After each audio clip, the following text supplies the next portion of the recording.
Hi everyone, this is Professor Ted Curtis, and this is a lecture for SAM 630 Sports Law on how to brief a case.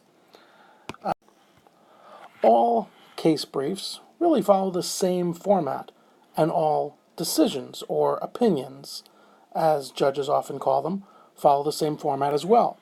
This is because there are thousands and thousands of decisions and thousands of briefs of those decisions all around the country, and some measure of standard usage makes it really a lot easier to go through all of these decisions.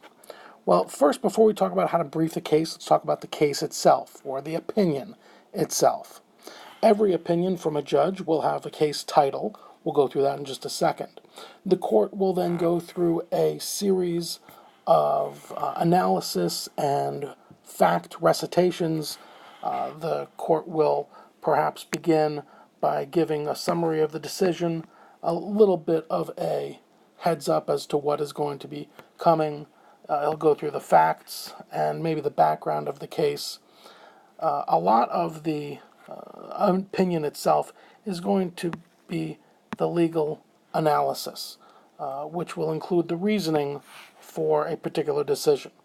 The holding is the opinion decision itself. The holding is extremely important because it answers the specific question of the application of the law to these particular facts. Not the application of the law to facts in general, but the application of the particular law to the particular facts of a particular case. Remember that that's really what judges do. They don't decide things in the abstract, they decide things very specifically. So what is a case title?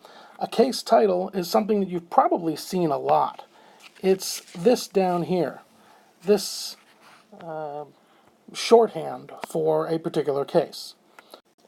The official citation is that sort of bizarre-looking set of words and numbers that identify the specific volume of the West Publishing Company in which the case can be found. We'll go over that in just a sec. The court name can be found at the very end. In this case, you see it is the Southern District of New York. That would be the Federal District Court for the Southern District of the Second Circuit of the U.S. Court of Appeals, which is found in New York. You'll have the plaintiffs and the defendants. The plaintiffs always come first, in this case NRDC, and the defendant is Evans. Always use V, period, not versus, not VS, period. It's always V, period. Sometimes you'll have the docket number instead of the volume number. That will be for unpublished decisions. And there's always going to be the date of the decision. Almost always it is just the year. So this NRDC v. Evans 254 F sub 2nd 434 SDNY 2003 is a very typical case title. Now, the F sup, what is that? Well, all federal decisions, all published federal decisions are published through a company called West Publishing Company. They're all arranged in a series of books, which West calls the U.S. Reporters, the Federal Reporters, and the Federal Supplement Reporters.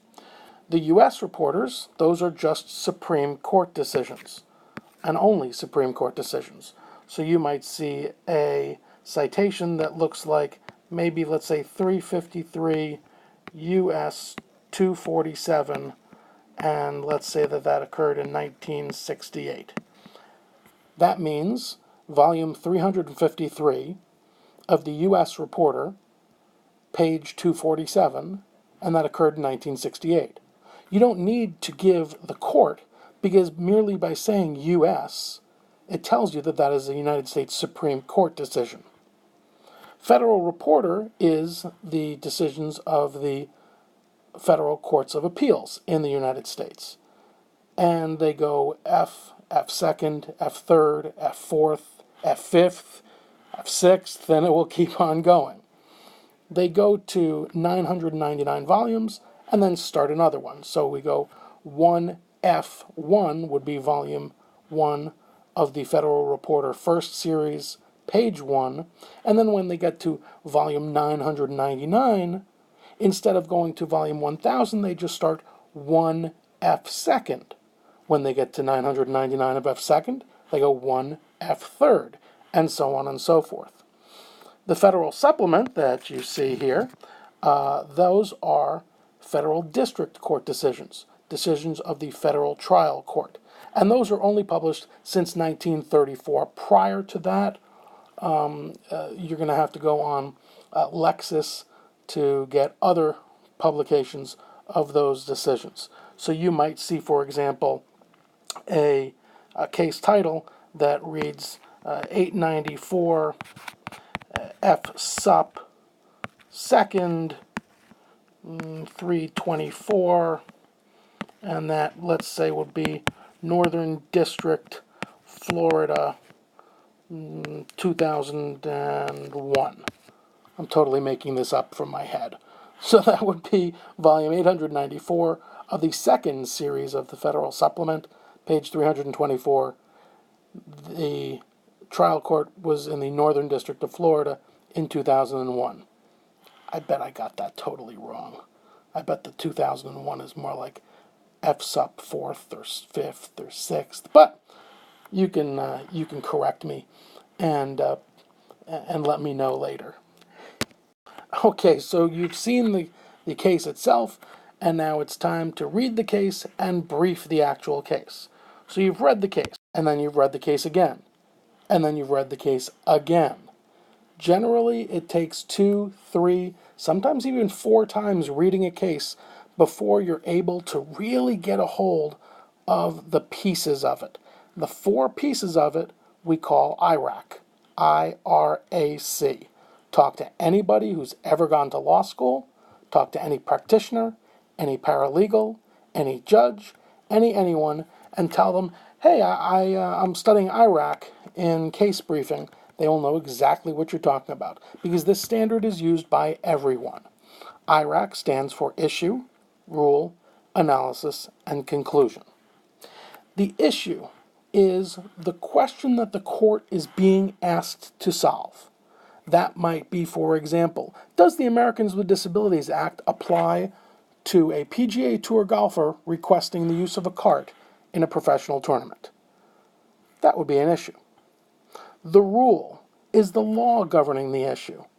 Now, that is almost always a specific federal or state law. So, for example, the general law might be the Americans with Disabilities Act, Section 2, subsection B, subsection 3.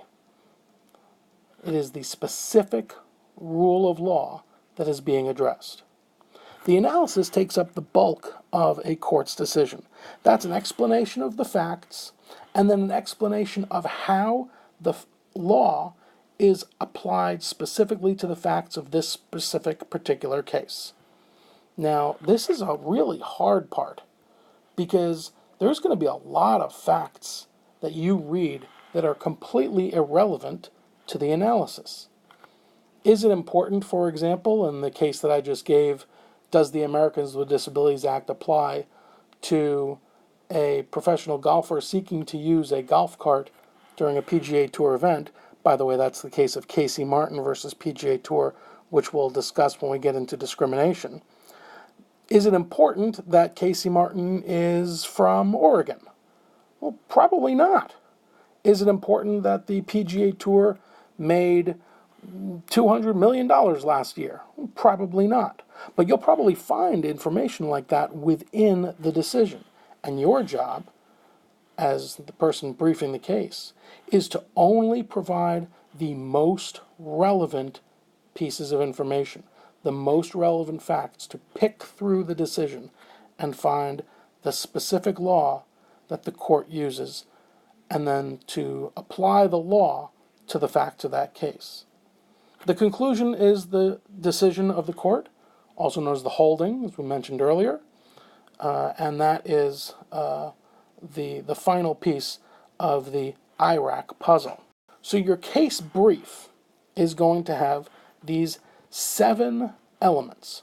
First of all, the case title. Once again, it could be Joe versus Bob, and don't forget, of course, that is V period and then underlined. Sometimes you'll see italicized, but not always. And then the citation, including the year. And once again, in this case, it would be volume 437. U.S. tells you it's a United States Supreme Court case, page 367 in 1968. Don't look it up, I just made this up. The facts, as I just mentioned, this is very difficult to sift through all of the facts that the judge provides and to give the most important stuff, and only the most important stuff in the case brief. The procedural history tells you what happened at the courts below. Maybe this is an appeals decision, and you need to find out what happened at the trial court. And then IRAC. Provide the issue, the rule, the full analysis, and the conclusion. Most case briefs only take about a page, page and a half. They're brief. They're supposed to be brief. They're not supposed to go on and on and on and be almost as long as the decision themselves. So that's how to do a case brief. If you've got any questions, concerns, as always, just come see me or email me, as always, tcurtis@lynn.edu. Talk to you later.